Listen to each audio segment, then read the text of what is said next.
Hello everyone, a very warm welcome to you. I hope you're well. My name is Nick, I'm on the Commodore Amiga. I'm playing a racing game I've only just come across, so I hope it's okay.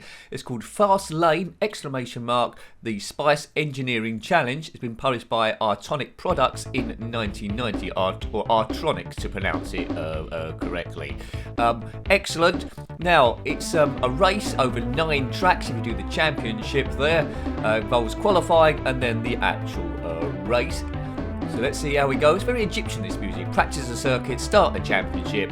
Now these reviews are all about your first or second go, and would you have gone back to it to play it back in the day, or had a good cry. So Gordon Spice, select your driver. A. Salazar, I'm not sure what the difference is in your driver, probably none. Ray Bellum, or Bellum, C. Tiring.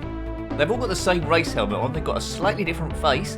I wonder if that makes any difference in the actual game on the graphic. We'll play Gordon Spice. He's a Spice bloke. I'll tell you what you'll want, what I really want. Anyway, there's the 9 tracks there. Suzuka, Dijon, Prenoir. I thought that was a type of mustard. Anyway, Le Mans. Hit fire to complete in round 1. Please wait, what we will do. I will edit down load times here. Now, I thought I knew most of the race games. Didn't know about this one, so we'll see how the thing goes. I don't know too much about Artronic Products either. It was 1990. I think this is a pull from the Atari version, which came out the previous year. 10 laps in the actual race. Okay, there's a few details there. It's irrelevant.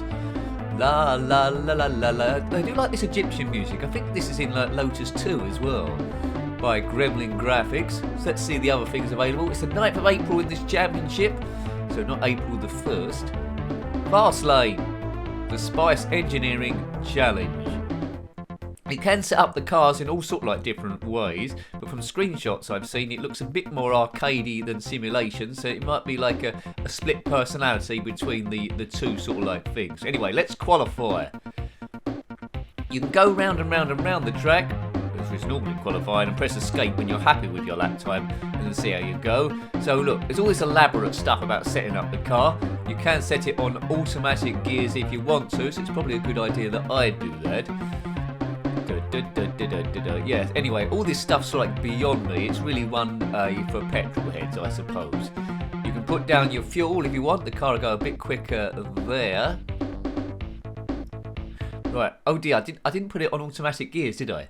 Oh dear. Anyway, so I'm on manual gears, so I'm going to be worse than normal. God, I hope it's not like this. That looks awful. Press fire to go. No, I think it's loading something. I think it's cockpit view. Yeah, it's cockpit view. Here we go. You don't see too much of the car. I'm doing my own gears here when I didn't mean to, so it might be a bit duff. Now, this looks okay, first of all. Frame rate is good. Oh yeah, this looks like it could be quite nifty, actually. Why didn't I know about this? Steering wheel going round. In Test Drive 2, the Accolade, you can see like a dot on the steering wheel, which is a bit helpful. This is just the hands going backward and forward.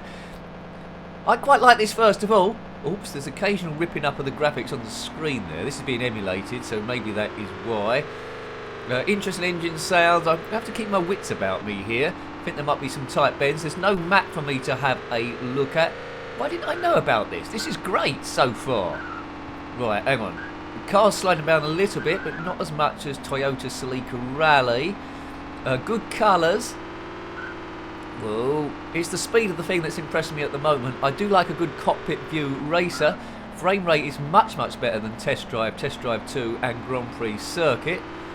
Hopefully the race is just as good. Now, if you had this one back in the day on the Atari ST or the Commodore Amiga, I don't think it came out on the Commodore 64, then let me know in the comment section below. So, our time's ticking up in the middle. I suppose it is possible to learn the laps. Occasionally there's arrows letting you know which direction it's going in. There's a bit of undulation as well. Engine sounds a bit high. Trying to change gears by seeing where the rev counter is. When it goes in the red, I'm either changing up gear. Oh god, changing down gear is a little bit more awkward. Speedo's in the top left. Moving quite well here. Oops, uh-oh, we've gone wide. Oh, that's good. A bit of wibbly wobbly stuff. Get back onto the track. I'm crashing into every barrier there is. I think that might have cost me some lap time, you know. It might have cost me some lap time. Right, hang on a minute. Get down. See, I'm struggling changing down the gears here. Test Drive 2, you actually saw the gear stick on screen whenever you changed. Move it. Go, go, go. The Spice Engineering Challenge. I don't know if the spice skills are involved in this. Baby Spice in the pits, Ginger Spice, Posh Spice, Greasy Exhaust Pipe Spice. I don't know. They're all parts of the car engines. Carburetor Spice. Right, come on. Gear 5, it says there, Gear 4 now. Fuel and oil temperature. I'm not sure the oil temperature comes into it. I'm trying to go down the gears. I'm stuck in 4th. I really need to be in 2nd. Oh man, I can't find a gear. I can't find a top gear. Get down. Oh well, we're just slowly accelerating. Automatic gears is probably an advantage if you're new to these sort of things. It will get up to speed eventually as I try to accelerate in 4th. 2 minutes 49, quite a long lap then. I think I could probably go quite a bit quicker than this overall. Pit stops you can make 2 in this game. 10 laps then each race it says, so it's going to be a long sort of like adventure each time. I've had this back in the day. Based on this at the moment, I think I would have played it quite a lot. 3 minutes 14. Position, right, okay, so that was just a flying, that wasn't a flying lap, that was just a warm-up lap, 3:16.12. So we won't make this a super long review, I don't think. We'll just do one qualifying lap, and then we'll see where that puts me on the grid. Now, beforehand, I did say when we were selecting what our driver looked like, there had different faces for different people, and we were Gould and Spice. Where's the face here? No difference at all whatsoever. The steering wheel isn't actually moving round, is it? You see the hands going past, but the actual steering wheel's not moving. It's almost as if he was made of soap or something. Oh, it's got a bit wide. Concentrate here. Probably could go round the whole lap in 4th gear, I guess. As I say, the proof in the pudding whether this is a good racer is how the actual race is, what the other the AI of your opponents as you go through. Not as fast as Vroom, but it was never going to be. 1990, not a bad racer, come out the same sort of time as the Lotus Esprit Challenge in that sort of era. But never heard of this game at all. Have you heard of it?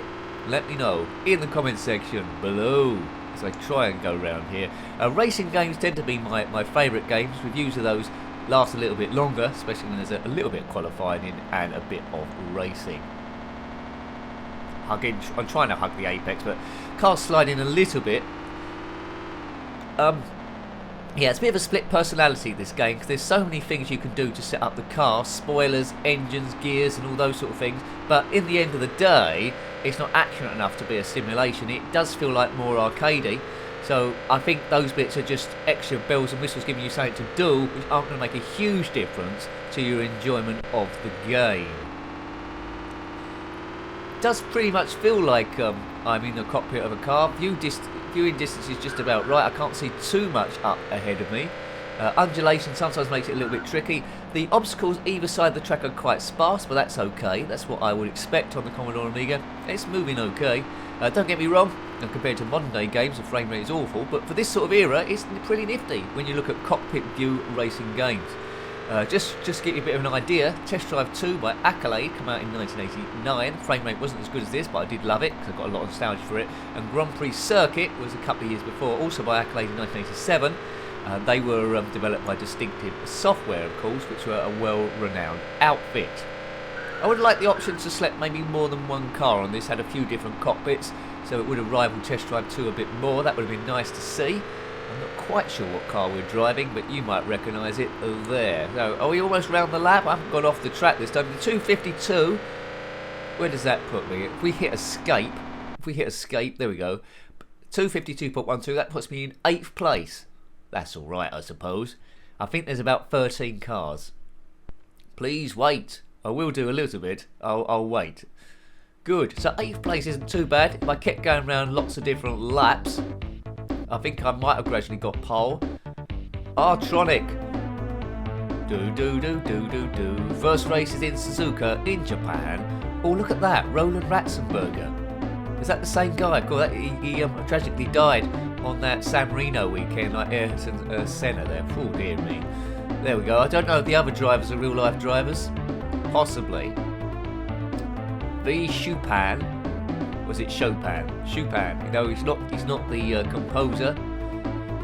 Yeah, interesting to see Roland Ratzenberg in there. Wowzers. Let's try and get to 8th place. P. Tambay. 5th place is Jay Daver in the Porsche.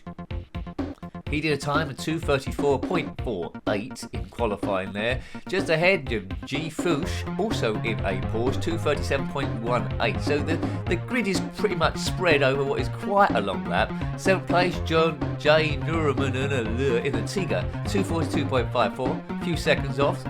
And at 8th place, it's me, Gordon Spice, of Spice Engineering, 2:52. So I've got a bit of time to make up here. Right, so this is when we find out if the game is actually any good, how it actually races. Race 1 of 9, if you want to get that far. Oh, look at the car.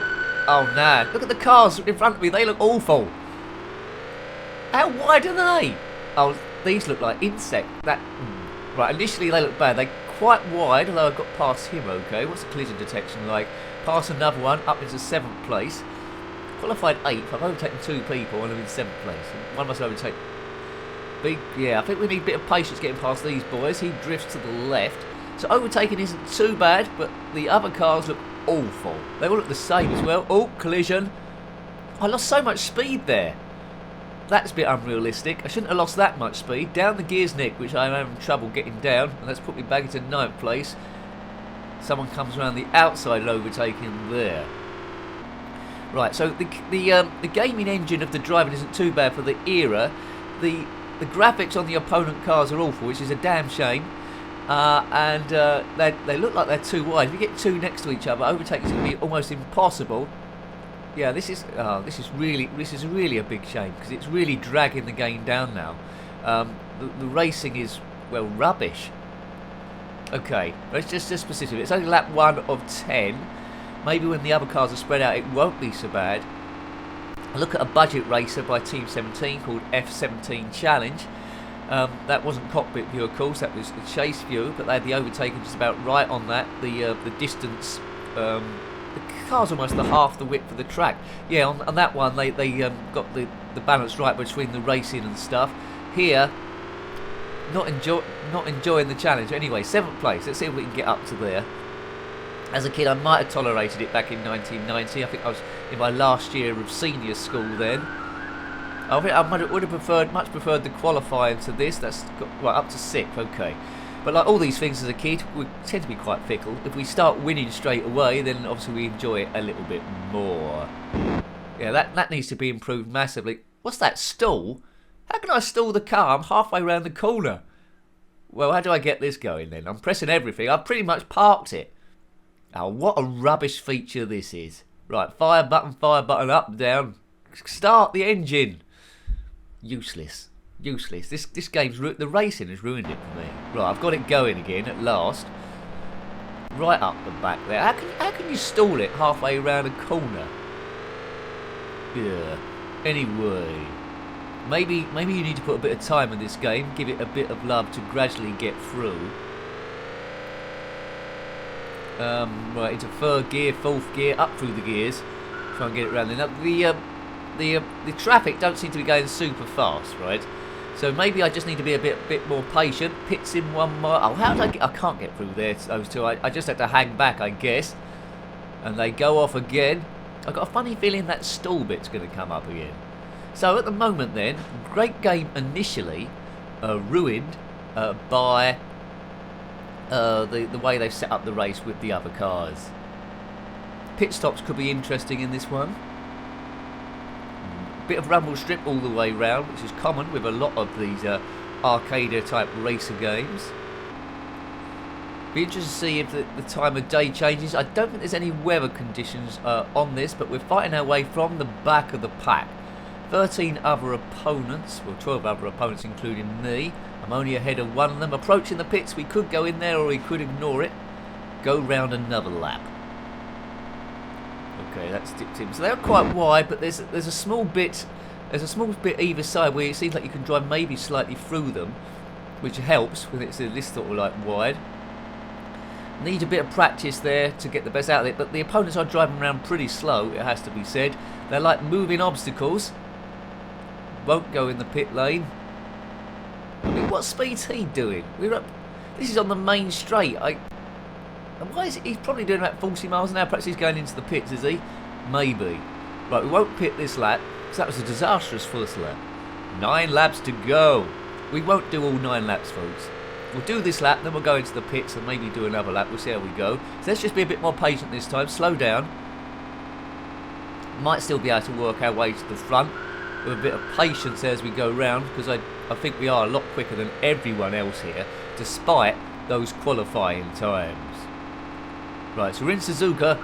I can't see the big wheel of Suzuka. Just trying to look at the horizon there. Looks like the same buildings going back across. We could be anywhere in the world. 10th place. Let's move it. The best thing in this game is the frame rate, for sure. Probably moves quite a bit quicker on an Amiga 1200. This has been emulated on an Amiga 500. What does that sound, the steering wheel? Momo. What does that mean? Right, maybe come around the outside. We're literally doing 100 miles an hour around here, but it feels about 20. Onto the straight, we can probably do him. The opponents aren't taking racing lines at all, so that is arcadey. There's no slipstream in this or anything like that, so don't get carried away. I think Microprose Formula 1 Grand Prix, coded by Jeff Crammond, did have a slipstream effect, which I played quite a lot of time on that one. That was a pretty cool game. Broom, broom, broom. 140. Right, so in top gear now. I think we've got 5 gears on the main straight. Don't worry about oil temperature. That isn't going to do anything. Oh, slow down. Car. 8th place now. So we're back to where our original grid position was. Should really be in 3rd gear for this, but I can't really find it. If I go down, I don't want to stall the car, so we'll just survive in 5th gear. It's probably a different oh no, it's probably a different experience with automatic gears as I go around the outside. Is it going to stall again? I thought so. Hell's teeth, hell's bells. What did I do last time to get this car going? So now I'm going to go right back to the back of the grid again. Oh, how annoying is this? Tyre life on the bottom left, I've noticed there. Whether that changes as we go around. But the tyres seem to be quite good. We're gradually going to take more and more damage from certain bits of the car. And by going down into the pits, you can repair those. And depending on how much repairs you do, dictates the length of the time of the pit stop. But that just makes sense, doesn't it, really? Fast lane. If you know any other games by Artronic Products, let me know. Was this their best one? Did they do any other races? I need to research that. Maybe a little bit more. Oops, it's the time of day's changed. That's interesting. So that's a good effect of the game. The skies just suddenly changed blue, just like that. Wonder if it goes to night time by lap 9. Interesting. No headlights here we can go. Do have a look at Toyota Celica Grand Prix. I think it's called Toyota Celica Rally, which we reviewed a while back. Takes a different approach to this. Bits of it remind me a little bit of hard driving in some areas. Right, let's go to the pits this time. Let's go past this green and yellow car. They're all green and yellow, yeah. It looks like some weird graphic from South Park, Brad. Maybe, I wouldn't be surprised if we drive past and look like an Eric Cartman was driving the thing. Yeah, oops, there we go. That's off-road. Right, let's go to the pits then and try and do an amazing pit stop. Where's my pit crew? Right, just stop the car. Stop it. Stop, stop, stop. Engine off. Right, how did you turn the engine off? Why am I turning the engine off in a pit stop? This looks like a disaster. Disaster. Right, I've done it. Good. Right, in the pits. Right, time's ticking up. You need to go quite quick. So we've got 1% damage on the gearbox. 1% damage there. 13% damage here. Let's change that. Change spoiler settings. Replace body section. If you've replaced your body section, then comment in the comment section below. 13% damage. We've reduced it to 9%. We've been in the pits for about 20 seconds. Speed, speed, speed. Don't mess about. Well, you can mess about if you want, really. If you're enjoying the review so far or haven't subscribed, please consider doing so. If you have subscribed already, then a huge thank you to you and massive thanks to the members which are keeping this thing going. Right, let's get out the pits. Accelerate, big nose. We've 92.5 litres of fuel left. Let's get back onto the track. Leaving the pits. Still leaving the pits. What's happened here then? I think he's still leaving the pits. Race position 16. Oh, right, so there's a lot of cars in this one. But I think the game's frozen. Oh, tough luck, Spice Engineering. Perhaps we crashed going out or something like that. And now we're in the hospital van. Well, anyway, I think we'll leave it there then. That was Fast Lane on the Commodore Amiga, the Spice Engine Challenge, published by Artronic Products in 1990. As I said before, it's a game of two halves, this game. Love the qualifying, love the speed of the thing, love the racing, love the actual game engine, but the race was completely messed up with the graphics of the opponent cars, the AI, and they're just too darn wide. Changing down gears is a bit awkward as well. So could have been a lot better. Looks like the game maybe is not quite finished. Now, if you've got any comments about this game, similar games, or anything retro, then please put that below. You're always more than welcome. Until next time, take great care of yourself and are very fond. Goodbye. Goodbye.